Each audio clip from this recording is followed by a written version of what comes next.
Hello, everyone. Thank you for joining our panel today. My name is Delvin Champagne, and I am the president of the Prince George's County Parents Alliance for Education Options and School Choice. We are an advocacy organization where we advocate and we educate the community on all of the school choice educational options available. We support charter schools, our magnet schools, our district public schools, private school, boosts, scholarships. We believe that all parents should have options to support their child's educational needs. And so that's a little bit about me. So today I'm happy to have a great panel, action-packed panel, as we advocate for why HBCU should adopt the charter school lab school model. And so we're going to start our panel with introductions. Ms. Procope from Howard University, Master's Med School. Good afternoon. Kathryn Procope, and I have the privilege of being the executive director at the Howard University Middle School of Mathematics and Science that is located on the campus of the Howard University. We've been a charter school here at Howard for the past 17 years, and I am so privileged to be here with this amazing group of people, and I'm all about parents having a choice.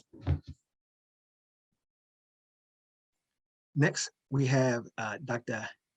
Edney from the Early College High School at Delaware State. Good afternoon, everyone. I'm the proud principal, as Delvin told you, at Delaware State University, the Early College High School there. Soon to be just the Early College School because we'll be adding on a middle school next year.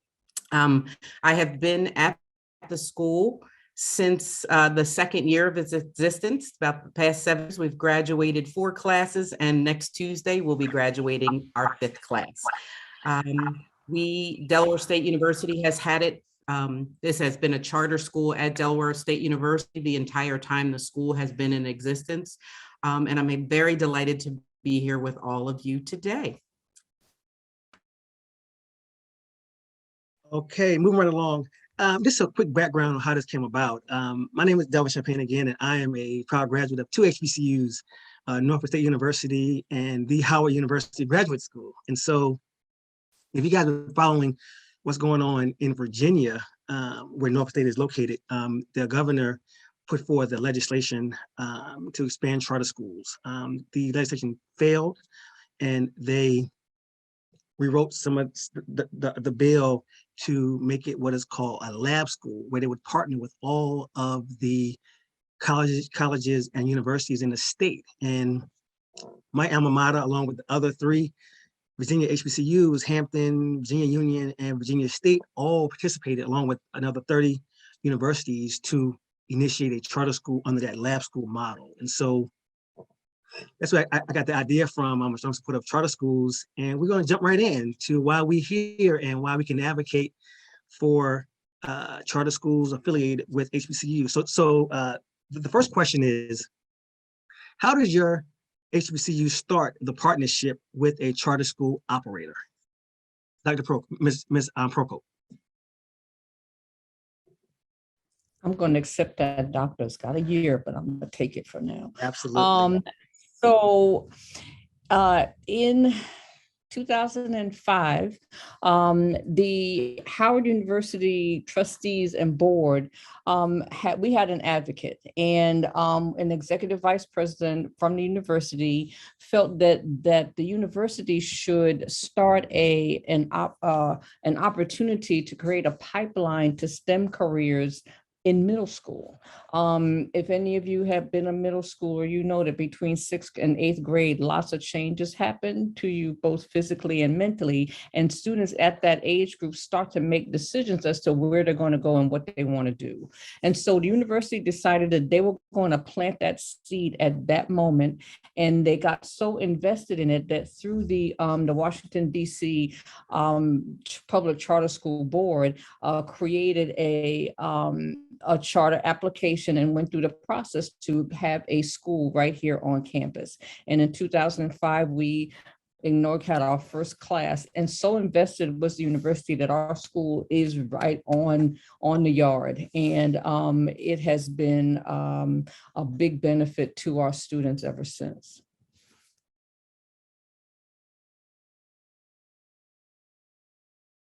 Dr. Edney, how did Del State start a charter school? Almost early. I think it was our one of our senators, actually, Senator Thomas Carper, was at something, and he became inspired when he heard about an early college program. And when he came back to Delaware, he told the then president of Delaware State University, Harry Williams, Dr. Harry Williams, about it, and you got to talking about it. And that's kind of where the seed was planted to start one. And then Dr. Williams is just a wonderful human being, really thought about it and was able to pull together folks at the university to kind of felt the idea of actually having one. They thought it would be a great, pipeline directly into Delaware State University, but more importantly and above all, just thought about the fact that they could offer this as an opportunity for students to get that leg up and be more apt to finish college if they had that. And so when they decided to start the school, did a charter application with the state of Delaware, who's our authorizer, the Department of Education.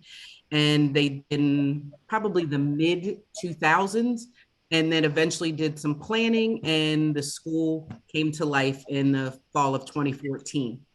I arrived in the fall of 2014, the next year after the school was in existence. So we had a lot of work to do by way of just trying to get everything up and running. But the seed was planted by a senator who then spoke to our president of Delaware State University at the time. And then they were able to kind of get the ball rolling from there. Absolutely. That is good stuff. Ms. Almond, how did Coppin State start? Coppin State Academy, I'm sorry. The sound is very low. I don't know what's going on with. It was working when I was on at first. How about now? Is it better? If I'm close, but it's you want to log out and come back in?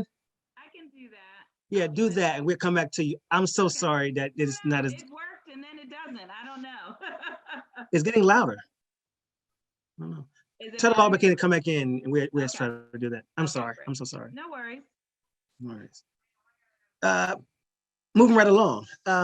So, Dr. Edney, what have been the benefits of the charter school partnership with Del State?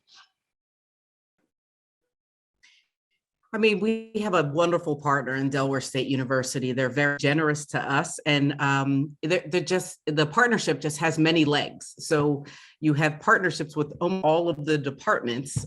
You have the admissions department, who helps work with us on making sure our students are kind of registered properly, and that moves all the way over to the registrar's office, who helps us, make sure that we get the students registered in the correct classes, down to the education department, where we work with them on getting teachers and having interns in our building and students coming in to do their hours. And it's been great. I mean, we have some type of a partnership with almost every department at Delaware State University. They invite our students in for labs. We're able to use laboratories to be able to do our labs. We have students who are work alongside in the band. I mean, you name it, there's some type of a mini partnership going on with everybody in.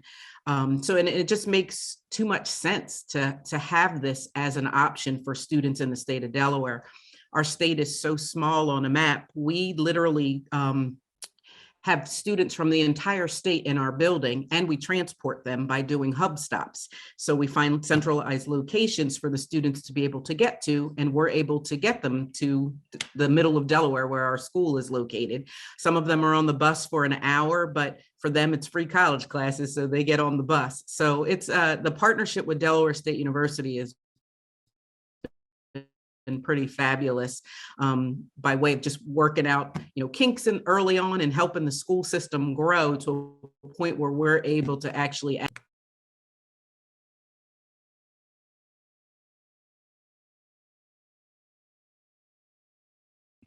So, Ms. Procope, we had this conversation off camera several times about the pros. We know that everything has pros and cons.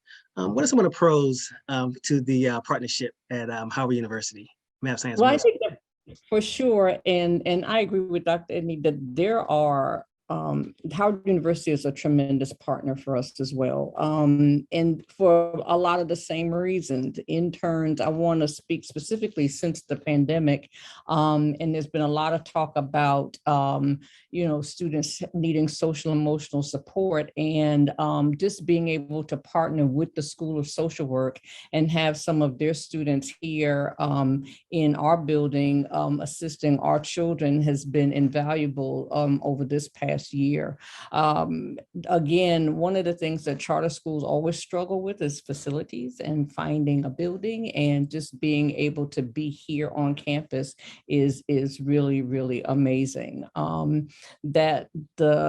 We partner with the School of Education, and in fact, we're getting ready to move into a building with them, which is really exciting. And so if you think about a place to actually grow your teachers, and they're able to come into the building and do their practicums, like just walking across the hall, there's nothing better than that.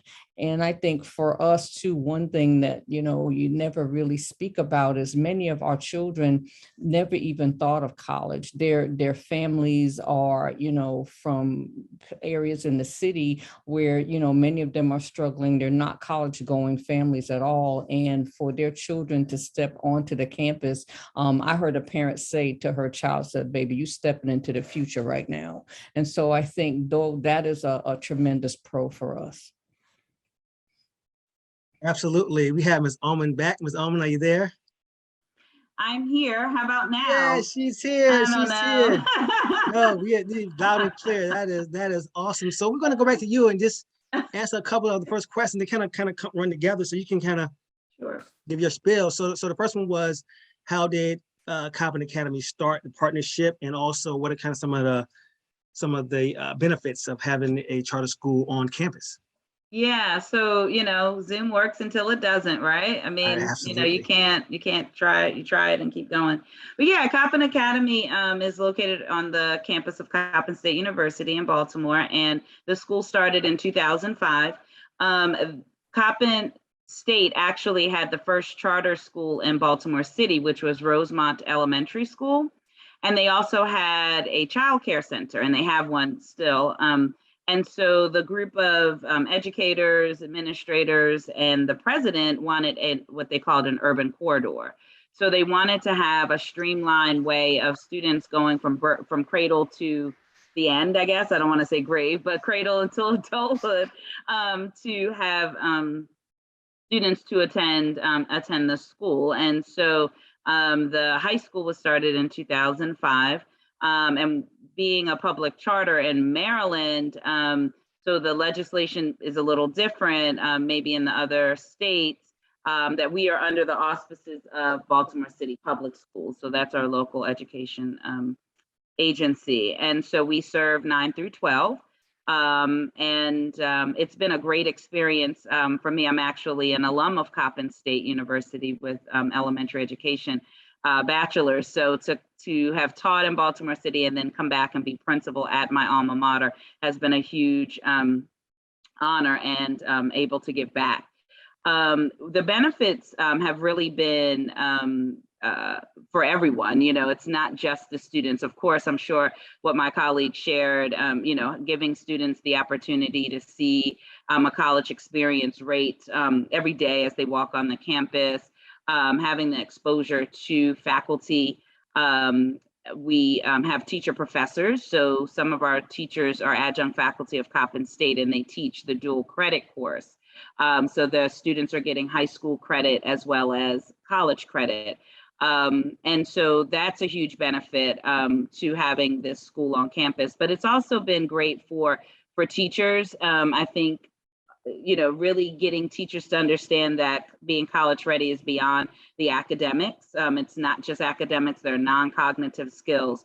And so the relationships that we build and some of the programming that we have in our school, really preparing students as soon as they walk in for that college experience.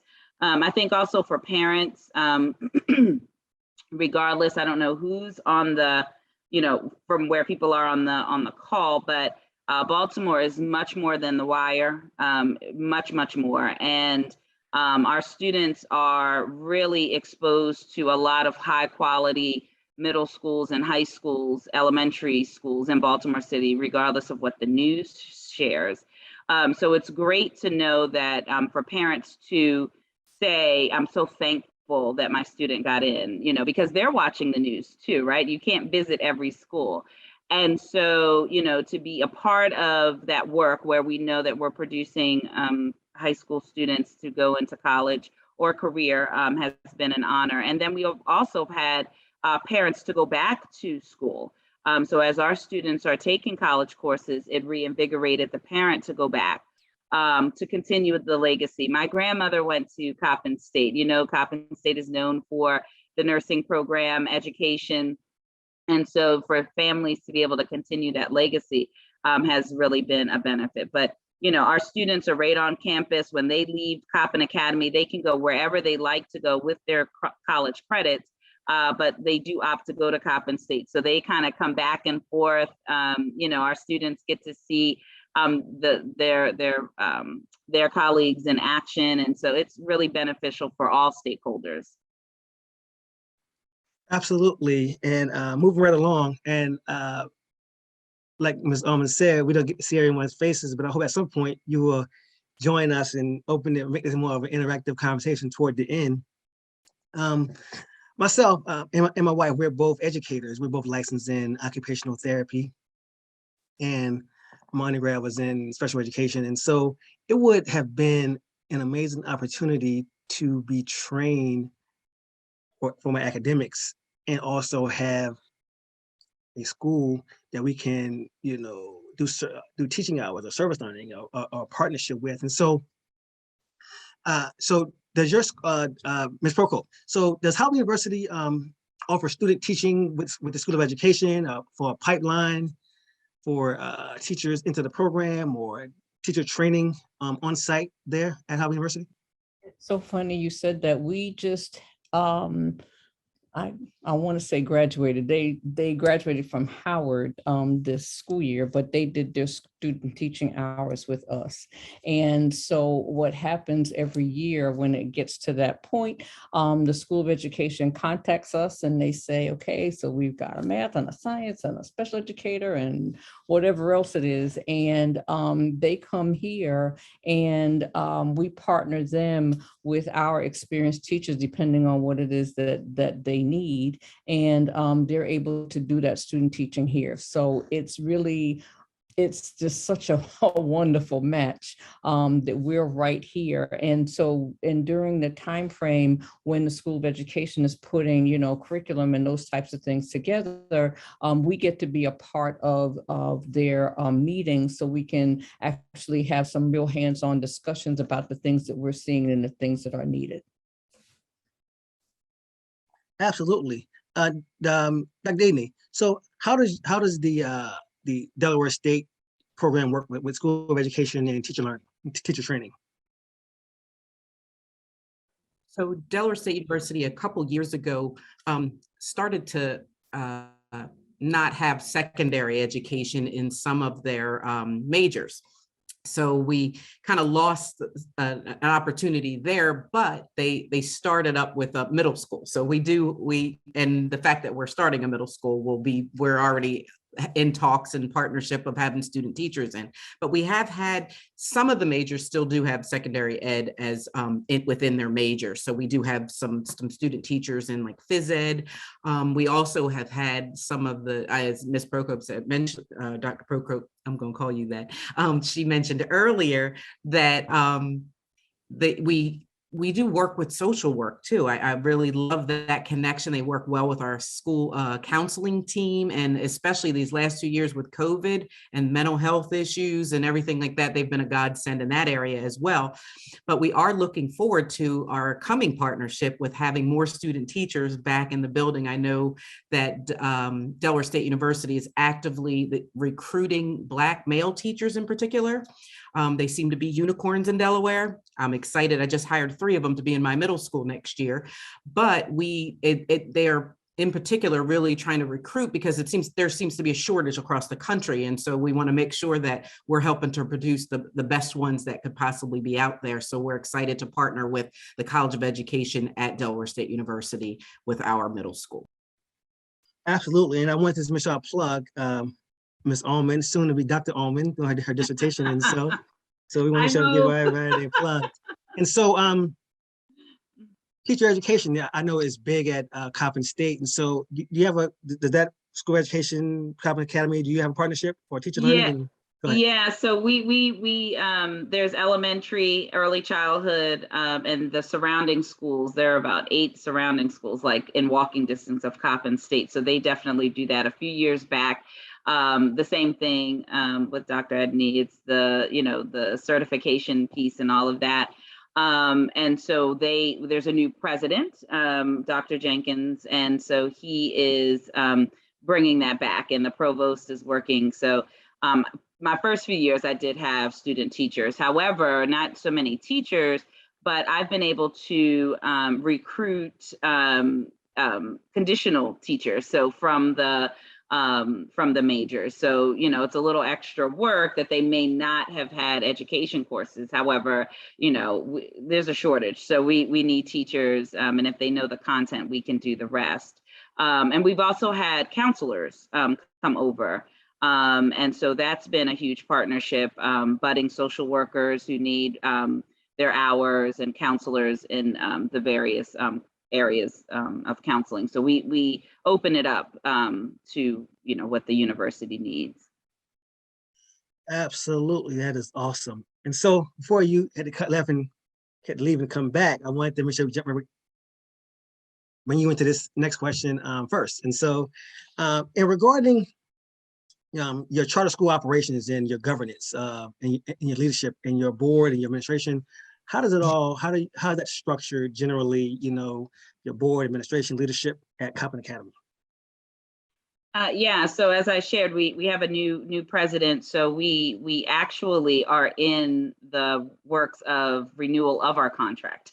I have my school effectiveness review in 2 weeks.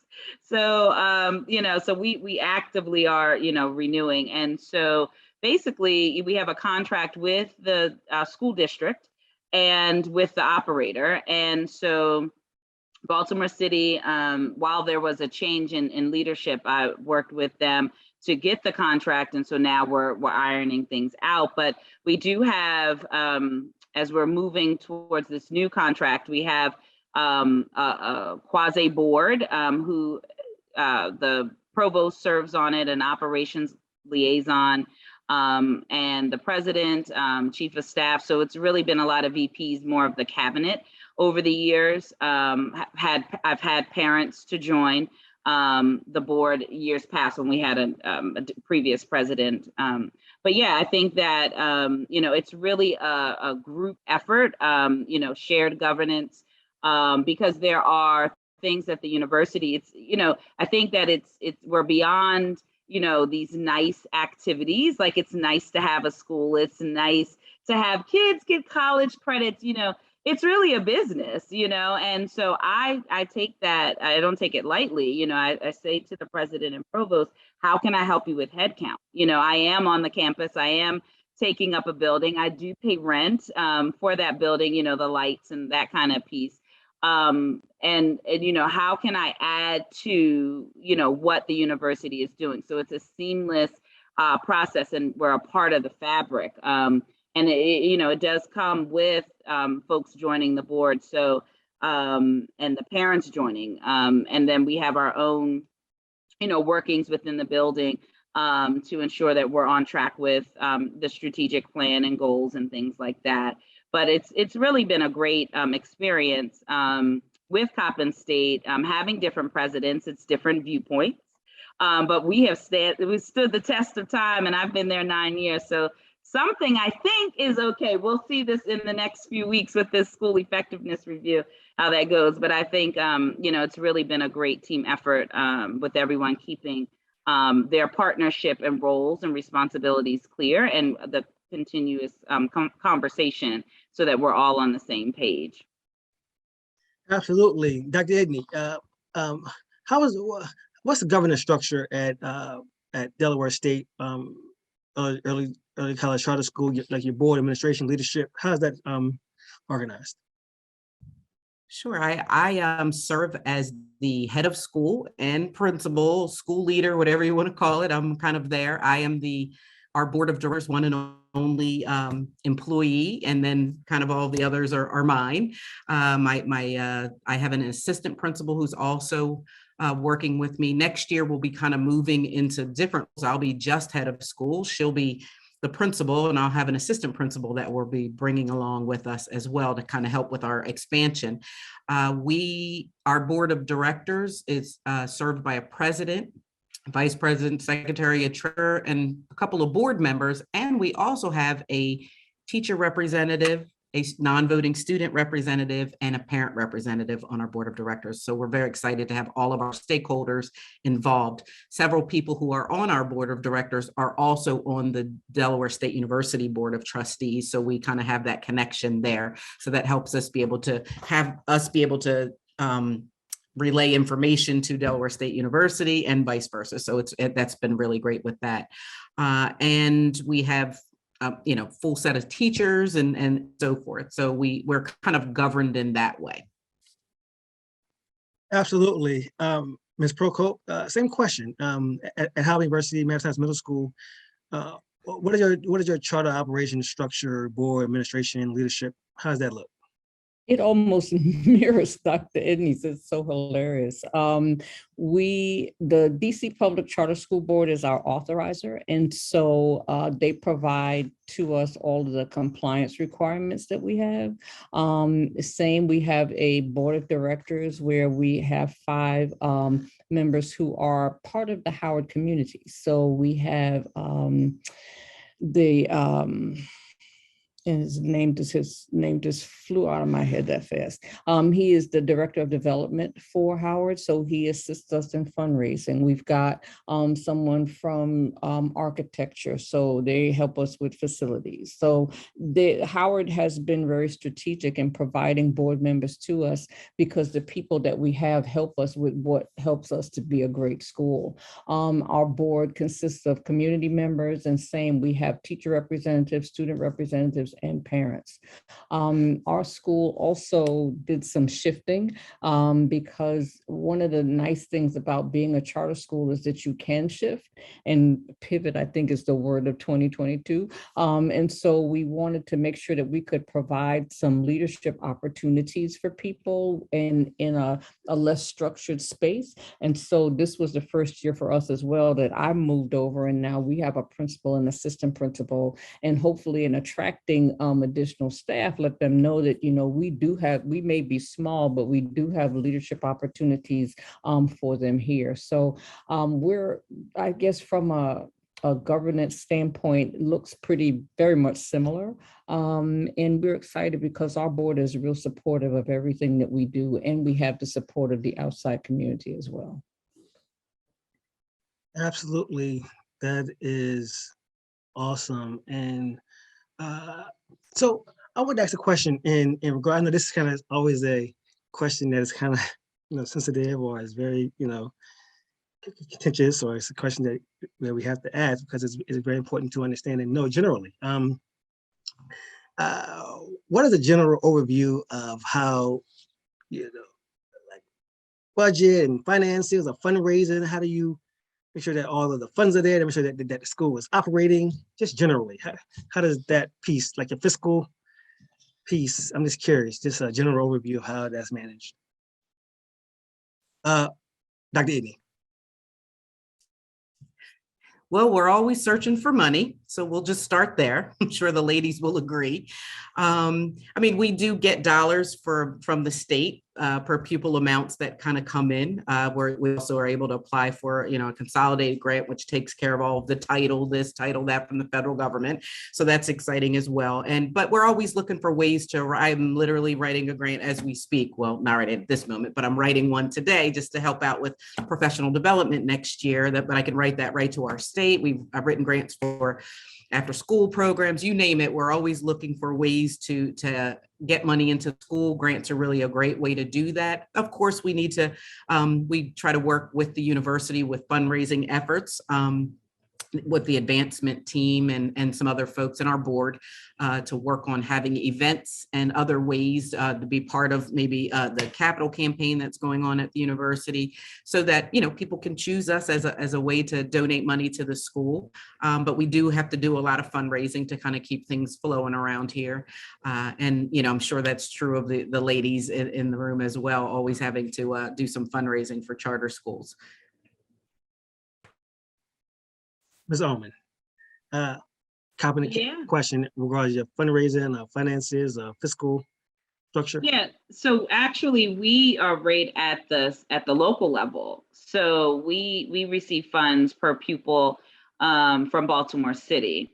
And so just this year, there is new legislation, Maryland's Blueprint. And so that has focused on early childhood, teacher development, increase in salaries, understanding students in poverty. So knowing that students in poverty need more funds. So we actually have a new formula, still trying to understand that formula. So it looks a little different, but the way that Baltimore City has done it, so we get that per pupil, and then we have some things that we pay for separately. So, you know, for instance, charter schools pay for transportation directly to the city. So it's not, you know, the traditional schools don't have to pay. Athletics, I have a full athletic program just like every other high school. And we were regional state champions with the girls. Pandemic changed some things, but we'll all be back. We'll all be back. And so for varsity girls basketball, and so, you know, I pay, you know, out of operations for that, any, you know, water, you know, so sometimes the traditional schools think like, oh, charters get more money, you have flexibility and more money, but actually I'm paying, you know, actual salaries for charter for teachers, rather than the traditional schools in Baltimore City. They pay an average. And so, you know, there's a gift and a curse, I think, but the moral of the story is, you know, we do a great job with Coppin State. We have audits every year, very transparent, you know, with funds and sharing decision-making opportunities, and with students, you know, even with students and with teachers and parents, the community at large. But yeah, I think that, you know, here in Baltimore, it's a bit different. But we've been blessed and have been able to manage, and we're expecting to grow. And so we're actually writing a grant with MSDE for Maryland State Department of Education to expand by 30% over the next 3 years. So, you know, that's huge and exciting work. And so we're writing that as we speak. So we're looking for grants, partnerships. You know, there have been, you know, it's not always direct money. You know, I think there are plenty of public-private partnerships that we've had over the time since I've been there, and we exchange and barter services, and it's been you have to be creative and innovative, keep your goals and strategies you know, at the forefront, and keep the students at the forefront, and you just move things around. Absolutely, that's why charter schools exist, is to give flexibility and autonomy to be creative and innovative. And that's why it's important to give parents more options and opportunities, and to just have a different way of instruction, of a new different school curriculum, or you know. So that's why we want to expand school choice. With Procope, same question. Just generally, I don't know if you answered the question. Howard University, my alma mater, graduate school, so I know Howard University. So just generally, you know, and fundraising, funding, fiscal. Go ahead. And it's similar to my doctor colleagues, that we get per pupil funding, of course. And but again, when you're in a space where, and we're we're also, we get support from the university as they can, but again, they have things they're doing as well. And I thank you because it's a great idea to be a part of their capital campaign. I wrote that down in my notes. So we are, again, also writing grants. One of the things that has been helpful is our parents. Our parents really believe in us. And so they're always looking for ways to help us find monies to partner with organizations. And so that's helped a lot as well. I think one of the challenges, particularly this year, is, we're using some per pupil monies to do some facilities changes because we've had to do so much because of COVID. And then now we're in a space where just trying to recruit teachers. I think that all schools are having that same challenge, that, there are very few educators there. And so just finding the budgeting for that to not only recruit them, but just having the types of, benefits and things that they would need in order to stay. I think there's a real crisis that the country is facing in. And so, we're really looking at ways to fund just benefits by itself. I mean, COVID did a whole lot from a benefits perspective, and those things are continuing to go up, and now add gas to that. So funding is always something top of mind. And we're just looking to raise as much as we can to keep taking care of the children that we have. Absolutely. And we got a few more questions left. We want to try to kick it open to the attendees at around 4:15 for any questions. But I wanted to ask a question. As a charter school and a school choice advocate, we know that I always tell folks, when it comes to accountability and who's being more strict on school accountability, I always say, charter schools have the ultimate accountability because they can be closed if whatever, your authorizer feels having a bad day or whatever. So we charters are under strict, scrutiny when it comes to like data management and reporting for the authorizer. Can anyone of you just speak to briefly, like, your relationship with your authorizer and data reporting and management? Is it good? Or I know because Maryland has a strict charter law. So start with Ms. Almond. Yeah, so we're local, and so we're up for renewal right now, and so they, it's a holistic approach. They come in for observations. There's document evidence that's gathered. They do focus groups with parents, community, students, teachers, and then they do hard data.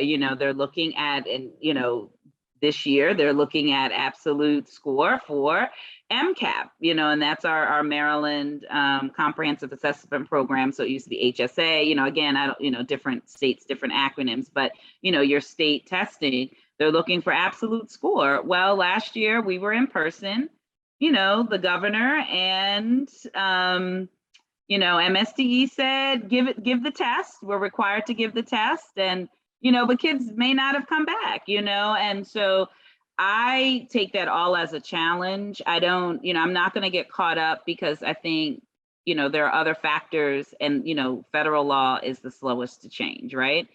And so with that being said, the city is allowing us to do some narratives and explanation, as to why we see what we see. But it just tells me that I just need more programming. I need more support. I need more partnership, so that I can do what needs to be done and share this with the students, and also, or with the, not students, the university. Like I said, we just got a new president. So the previous president had X'd us off the list like that, looking, and he was interim, he was in to do what he needed to do. And, do we need this charter school?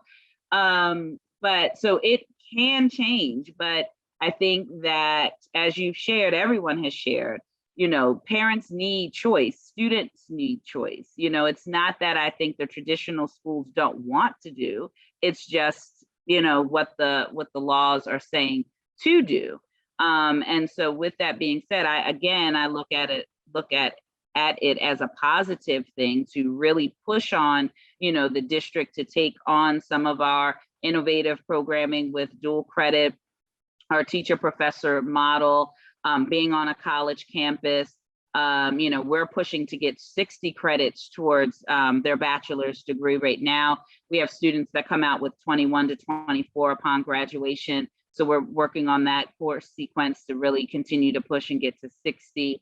And any school can do it, how our model is, it's just a matter of the will, right? And so I think that when you have leadership who understands, they're innovative, they want to, Coppin State needs to increase enrollment. So it behooves, Coppin State to keep us around and for us to continue to work together. And so, it's a great opportunity. It's great research. I mean, that's what I'm doing my research in now, first generation college students, and so, the research is showing that it's more than academics. It's those non-cognitive skills. How do we, shape the social cultural capital and social capital of our first generation college students? It's not that they don't have it, it just looks different than what they need to get into college and to stay and to persist, right? And so, great foundations who have done great work. College Bound Foundation that I partner with in Baltimore, Hippodrome Foundation offering students career opportunities. So it's really around, yes, that's lingering, but I don't use that as, oh my gosh, we may not have a job. I do the work, the team does the work, the students are produced. You see them after 720 days upon graduation and the greatness that they do, the changes that they make. Students to say, I was really afraid to go to college. And once I sat in that college course, I feel like I can do college, their confidence is built. So, those things exist, but I know we're doing the right work and we have evidence to show, and it's not just on paper, it's through, I hate to be sappy, but, I live and breathe our tagline, nurturing potential, transforming lives, we do it every day. And I can list, if I had more time, kids doing that, parents transformed. And so, it's there, but we do the work. Absolutely. Anyone, Dr. Edney, Ms. Procope, on, your authorizer or data reporting, or, how is it strict or is it flexible, or what is your feedback on that, on your authorizer and your data reporting? We got a few minutes to go, so we can take a few minutes. I see. If the traditional public schools in the state of Delaware were under the scrutiny that we are under, there would be a lot of them closed 10 times over. We have a lot of reporting that we need to do. And I love my autonomy until the day is over, but I literally, it's a lot of work. We are in a renewal this year coming up. And so we have to go before a committee, produce all of these reports and data and information. And it's good because it kind of keeps you on your toes, but I just wish everyone was under the same laws where they had to do that as well. We have an entire department at our Department of Education that's devoted to charter schools. They're very supportive. The folks come to our events. They're there for whatever we need. We're really great to have their support, but we do have a lot of reporting that we have to do that I wish other folks had to do as well. Procope, I'm going to echo that. I think that Washington, D.C. has one of the best authorizers for charter schools in the country. And just like Dr. Edney, it is really strict. We just finished our renewal the year before last. And so from a compliance standpoint and gathering data in the whole 9 yards, they require a lot. And you're right, if this were the rule for all schools, then I think that there would be great neighborhood schools as well. But it's not fun. It takes up a lot of our time, but if in the end it ensures that we have schools that are high quality that our parents can choose, then we'll put in the time and do what needs to be done. Absolutely. So this is the last question. Can we take like 1 minute, give a 1 minute answer? So I can leave about 10 minutes for any Q&A from the audience. The last question is, what advice would you offer other HBCUs who are interested in pursuing the charter lab school model, because we have 100 HBCUs, but only 3 or 4 or 5 have charter schools. So what is your advice? Like a minute so we can kind of open it up. Miss Almond. It just Anyone can makes, jump in. oh, I'm sorry. No, go I ahead. was gonna say, makes too much sense to do. This should be at every HBCU in the country. And folks should find a way to do this. What we're doing will change the trajectory of lives. It will build wonderful pipelines into HBCUs. It just makes too much sense. So there's. Ms. Almond? Yeah, I would say just learn the state's authorizing, the laws, and you can replicate, any of our programs. Everyone's doing fantastic work, and you can replicate. It's just, do people have the will and the understanding? Sometimes folks choose higher ed for a reason, right? Because K-12 is very different. But I think that there are partners out there who can support that work. So if there are any HBCUs who want to do this, who are out there, let's do this. It's great work. Absolutely. So the last comment I will make is that I'm in Prince George's County, and our group is actually trying to draft a proposal for Bowie State University. So if there are any authorizers out there who groups want to partner with us, the program is called BSU, Business and STEM University Prep. That's a model that we're working on for Bowie State. And so, and last comment is CMIT, Chesapeake Math and Information Technology Charter School in Prince George's County is the #1 middle school in the county with the highest park scores in the whole county. And so with that, we have 10 minutes left. And so if there are any questions from the audience, open up your microphone and put it in the chat, or you can just turn your camera on. We have 10 minutes of just open Q&A. So the floor is open. Thank you so much. Go ahead. Thank you. This is Marissa. I'm going to chime in here. I am going to go ahead and put Ashley Esposito on the spot. She had several questions, or a few questions for you guys.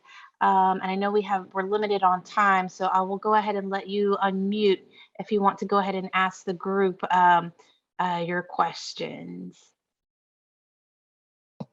Hi, I guess I'll ask like the most, important question. Are you all? Oh yeah. I wanted to let you go ahead and decide which one on the basis of time, but go ahead, take it away. Okay. Oh shoot. Are you all able to collect your own data in order to tell the whole story, as far as especially the impact that COVID has had on those statistics, like the testing scores? Because I do think there's a way to do mental health surveys and also compare that to students that moved from school to be homeschooled. And I think that those are all valid stats, plus a lot more that could tell the story. Could you all present that as part of your evaluation? Yeah, we use teacher, assessments, and then NWAEA map. We're going to bring in for next year. So, it all helps. And then, just the general surveys that you put out, especially during virtual learning. I did several surveys, focus groups, just trying to gain data, and all of those help to give direction. And definitely sharing and capturing what teachers need and students need and parents need it to move forward for this year, and then continue on moving forward. So yeah, all. Awesome, thank you. I have a couple more questions I'm going to go ahead and relay to you guys. Someone said higher education enrollment has decreased lately. Is there a recruitment benefit for the HBCU in partnering to create schools like those described? I would just jump in quickly and say that HBCU enrollment has actually increased significantly over the last several years. The data has shown. Go ahead, guys. Anyone can jump in, like the Edney, Almond, Procope. So I'm going to say it's kind of interesting on our end because we're a middle school and we don't have a feeder high school. But I can say this, that we do have students who have been here at middle school, gone to some high school or multiple high schools in DC and wound up back at Howard. So I would say this, and especially in an early college program, it's like growing your own. So you're there at the school. It just makes so much sense because the school is nurturing and educating you that this is where you wind up. And so one of the benefits too is it gives us an opportunity to create the kind of programs that will support students when they come to the college. So I definitely think that it's a win-win situation. Thank you. And then one last question. How can we connect with PGPAEO to help with the charter process? My organization? Yes. Yes, I put my email in the chat. I don't know if you saw it.